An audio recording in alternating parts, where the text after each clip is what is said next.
The thumber, or the thumb hammer, whatever you want to call this throw. It's not used very often, and for good reason. It's a tricky one to throw. Most people prefer to throw a hammer, but there are situations where a thumber is actually easier to catch. So if you learn how to throw a consistent thumber, and today might not be the best day to demonstrate it because there's a bit of wind, but I'll do my best. Throwing a thumber creates the opposite trajectory as a hammer. So a hammer, if I throw it, it's going to bend like that in the air, and it's going to be ideal for a receiver to catch coming from this direction, my right to left. That's a nice throw for a receiver to catch. If a receiver's coming the other way and I throw a hammer, that's a little harder to catch. Sometimes it gets behind them, they have to turn around and try to look for it and receive it while they're running the other way. It's a bit tricky. Throwing a thumber to that receiver is going to be easier for them to catch. So as a handler, you always want to have a versatile set of throws that, whoa, it's windy, that you can rely upon depending on the situation. So it takes a bit of that burden off of your receivers and makes their lives a little bit easier because you're throwing discs that are easier for them to catch and are staying in the air longer.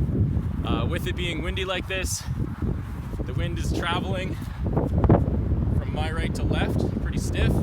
So a hammer, if I throw a hammer, the wind is going to really push that down.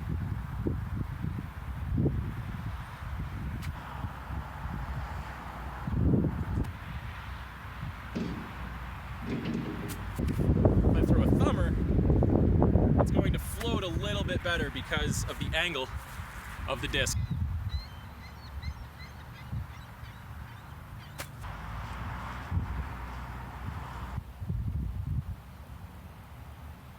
And intuitively that makes sense. Like if I throw this and the disc is like this in the air and the wind is coming from here, it's able to act upon this surface and push it down a lot more effectively. Whereas if it's like that, as it would be if I threw a thumber,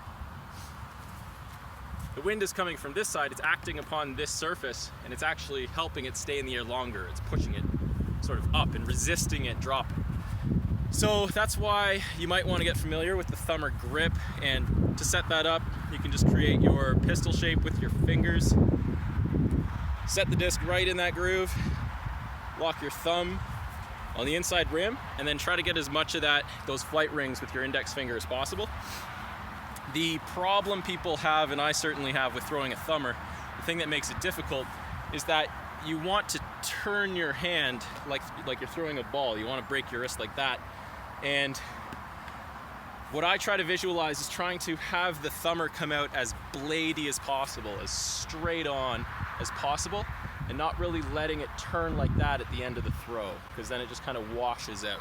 Not usually a throw I would make in wind that's this stiff, but a slight breeze, a thumber choice is going to be a bit easier. In zero wind at all, either a thumber or a hammer are going to be viable options.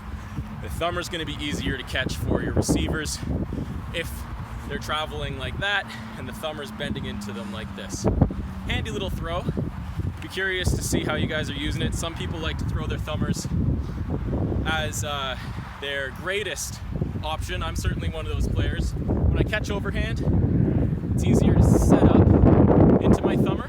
Like that's my motion, right? So I catch, shifting the disc over to the side like that allows me to be in a thumber grip, and then I can just wing it. And I've covered, I don't know, 60 yards or something if I was to have to throw that back in bounds. So hopefully that's useful for you. If it is, hit the thumbs up. If you want to throw farther forehands, head over to frisbeethrows.com. I've got a training video on there that teaches you how to throw an IO forehand with some pretty good distance just by tilting your shoulder down. Wow, that really caught the wind.